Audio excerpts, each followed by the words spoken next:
Hello दोस्तों, प्रस्तुत है आज की कहानी। बहू, तुम अपने रहने का दूसरा इंतजाम कर लो। रजनी जी सुबह उठकर मंदिर जाने के लिए तैयार हो गईं। यह उनका रोज का नियम रहता है।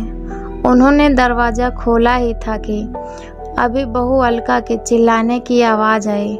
देखो, तुम्हारी माँ तो सुबह नहा धोकर मंदिर के लिए चली जाती हैं और दिन भर घर में मैं खटती रहती हूँ। सारा घर का काम मुझे ही देखना पड़ता है।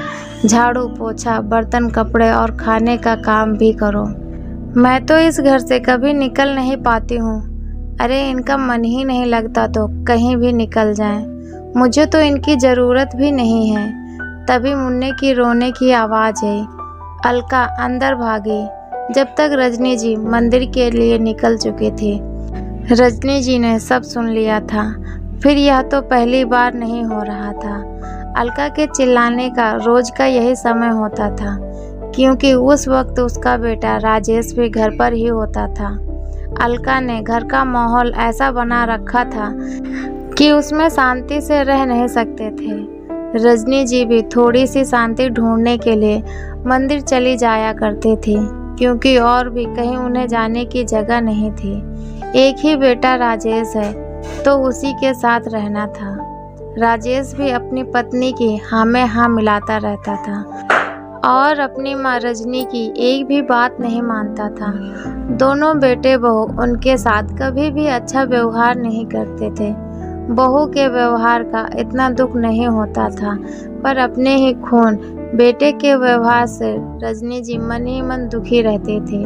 रजनी जी उन दोनों से खुश नहीं थी, क्योंकि इतनी उम्र में उन दोनों से बहस करने की शक्ति उनमें नहीं थी। मंदिर पहुंचकर वह काफ़ी देर ईश्वर के साथ हाथ जोड़ती रही। शक्ति दे हे भगवान, ईश्वर शक्ति दे, एक माँ को यह सब सहन करने की शक्ति दे। मंदिर की सीढ़ियों में बैठकर वह थोड़ी देर वहां से छोटे बच्चों को देखती निहारती रहती थी, जो स्कूल जा रहे होते। मंदिर के पास ही सटा हुआ एक छोटा सा स्कूल है। काश बचपन कभी बड़ा नहीं होता। वह आहें भरती हुई और उनकी आंखें भर आती थी। उन्हें भी पढ़ने का बहुत शौक था। तरह तरह की किताबें पढ़ा करती थी। उनके मायके वालों ने उन्हें पढ़ाया था और बाद में आगे की पढ़ाई के लिए शहर नहीं जाने दिया। 10वीं तक आते आते उनकी शादी करवा दी। उस जमाने में छोटी सी उम्र में शादी कर देते थे। राजेश के पिता यूँ तो अच्छे थे, पर उन्हें शराब पीने की बहुत बुरी लत थी और ज़्यादा शराब पीने की वजह से उनका लीवर खराब हो गया और वे बहुत जल्दी इस दुनिया से चले गए। उनके जाने के बाद उनकी राशन की दुकान पर रजनी जी बैठने लगी। वह दुकान भी संभालती और घर भी संभालती थी।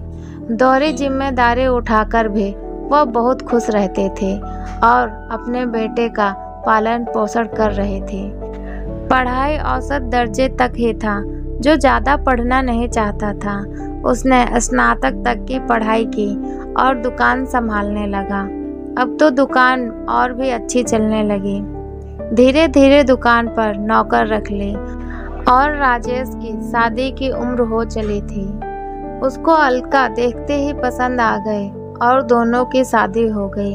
अपने बेटे का घर बसता देख रजनी जी काफ़ी खुश थी और वह इस चीज़ से भी खुश थी कि उसमें कोई बुरी आदत नहीं थी। उसे सिगरेट और शराब की बुरी लत नहीं थी और दुकान भी वह काफ़ी अच्छे से संभाल रहा था। शादी के बाद घर अलका ने संभाल लिया और दुकान से तो अब रजनी जी निश्चित हो गए थे। अब वह चारों धाम की यात्रा पर जाना चाहते थे। उन्होंने अपनी इच्छा बेटे को बताई तो अलका भड़क गई। चारों धाम की यात्रा पर पता भी है कितना खर्च होता है? हमें तो हनीमून पर कहीं नहीं ले गए और अपनी माँ को यात्रा पर भेजेंगे। किसी को कहीं जाने की ज़रूरत नहीं है। दरअसल अलका हनीमून पर विदेश जाना चाहते थे और वहाँ जाना काफ़ी महंगा पड़ रहा था, इसीलिए राजेश ने मना कर दिया। रजनी जी बहू के मुंह से यह सुनकर चुप हो गए। उनके बेटे की बोलती बंद हो गई थी, तो इसीलिए उन्होंने फिर कभी चले जाऊंगी यह कहकर मन को समझा दिया। अब तक रजनी जी घर का खर्चा भी चला रहे थे। राजेश दुकान की कमाई उनके हाथों में रख देता था, फिर वह बैंक में जमा करवा देती थी। लेकिन अलका को इससे भी दिक्कत थी। रजनी जी को दुकान की कमाई लाकर दे देता था। यह बात अलका को पसंद नहीं थी, तो उसने घर में बवाल मचा दिया कि दुकान की कमाई पहले उसके हाथों में आएगी, फिर बैंक में जाएगी, क्योंकि उसका पति कमा कर लाता है और पति की कमाई पर पहला अधिकार पत्नी का होता है। रजनी जी ने ज़्यादा विरोध नहीं किया, क्योंकि घर बहू चलाए या वह चलाए, एक ही बात है। अब एक ही बेटा और बहू है और फिर उन्हें इन्हीं के साथ रहना है। कुल मिलाकर घर में शांति और सुख बने रहे। रजनी जी ने खुशी खुशी दुकान बेटे को संभालने दिया और घर बहू को। आखिर मुझे अब करना भी क्या है, 2 रोटी खानी है और जीवन जीना है, मगर ये 2 रोटी भी उन्हें शांति से नसीब नहीं होती थी। ऐसा लगता था कि उनका घर में रहना बहू को खटकता था। अलका बात बात पर उनका अपमान करती रहती थी और राजेश भी चुप्पी साधे रहता था। अलका अब 2 बच्चों की मां बन चुकी थी।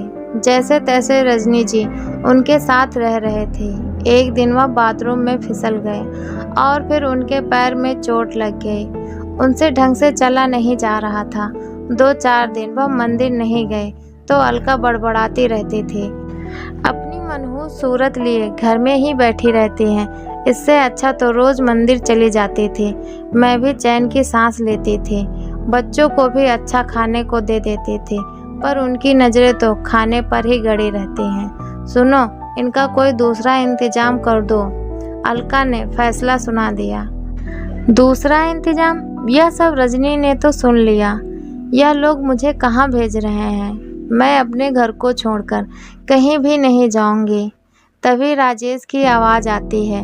हम मम्मी को इस उम्र में कहाँ भेजेंगे? मुझे नहीं पता, कहीं भी भेजो, पर मैं इस बुढ़िया के साथ नहीं रहूंगी। मैं अब और बर्दाश्त नहीं कर सकती हूँ।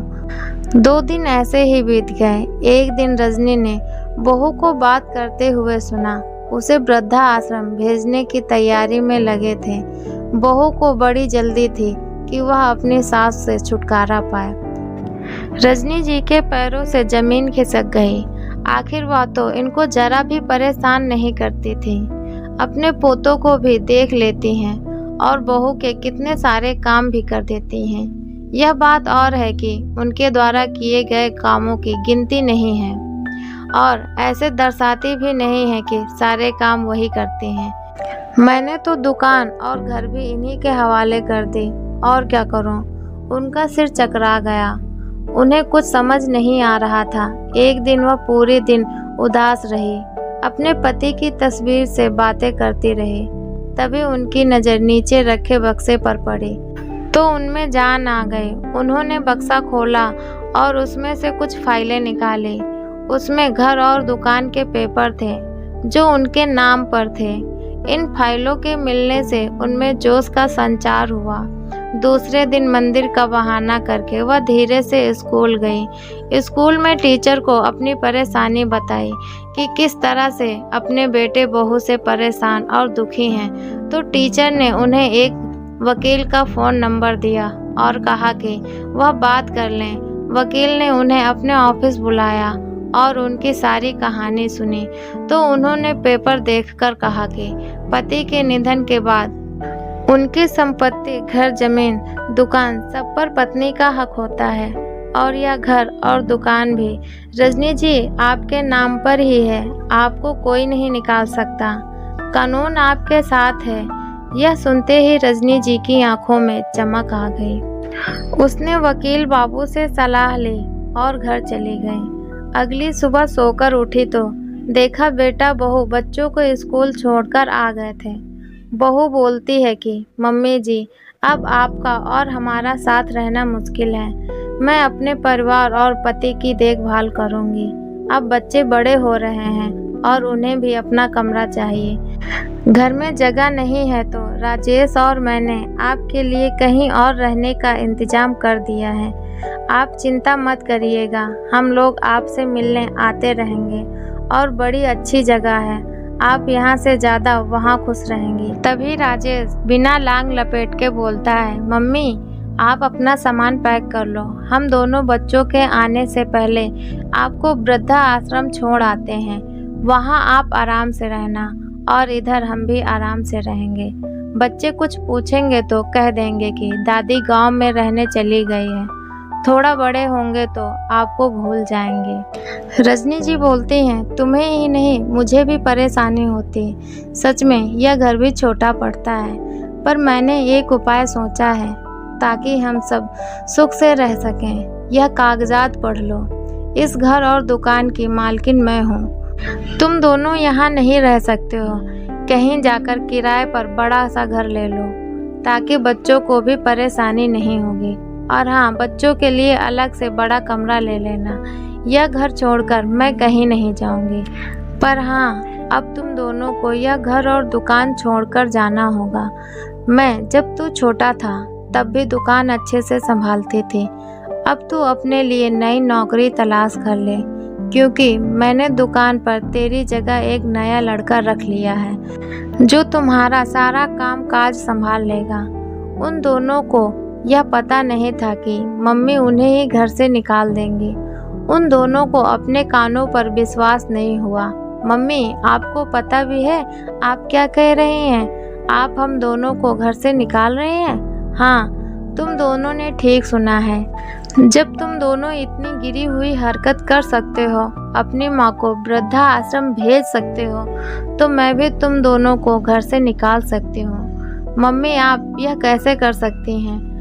आप अपने ही बेटे और बहू को निकाल रही हैं। लोग क्या कहेंगे? सभी रिश्तेदार आपकी बात बनाएंगे। हम आपके बच्चे हैं। राजेश देखो तो मैं भी तो तेरी माँ हूँ। वह चीख कर बोली, तू मुझे कैसे घर से निकाल सकता है? तुझे जरा भी शर्म नहीं आई? तूने हर बात पर अपनी पत्नी का साथ दिया। मैं यह सोचकर चुप रही कि कोई बात नहीं, अलका घर की बहू है, वह सदा खुश रहनी चाहिए। घर की लक्ष्मी खुश रहती है तो घर में बरकत होती है। पर इस बार मैं चुप नहीं रहूंगी कि तू और अपनी पत्नी के साथ मिलकर मुझे मेरे ही घर से निकाल दे। इस घर पर तेरा और तेरी पत्नी का कोई हक नहीं है।